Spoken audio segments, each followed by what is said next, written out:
নামাজ পাঁচ ওয়াক্ত পড়ব, দাড়িটাও লম্বা করব। রিজিকের মালিক আল্লাহ, সম্মানের মালিক আল্লাহ, ইজ্জত হায়াতের মালিক আল্লাহ, মৌতের মালিক আল্লাহ। অতএব আমার টেনশন নাই, আমি যদি আল্লাহর হয়ে যাই আল্লাহ আমার সব ব্যবস্থা করে দিবেন। ও মুসলমান মা বোনেরা, ও বৃদ্ধ বাবাজিরা, অন্তরটা কি চায় না একজন আলেমের মা হবেন, বাবা হবেন? অন্তর যদি চায়, অনুরোধ করি আল্লাহর কাছে দোয়া করেন, একটা সন্তান আলেম বানান।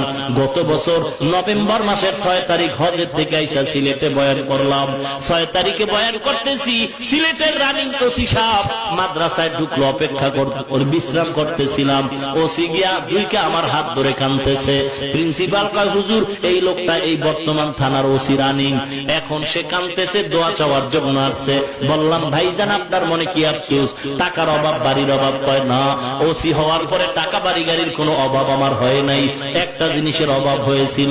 কয়েক মাস আগে আমার বাবা ইন্তেকাল করেছেন, আমি তো কিছুই জানি না। আমি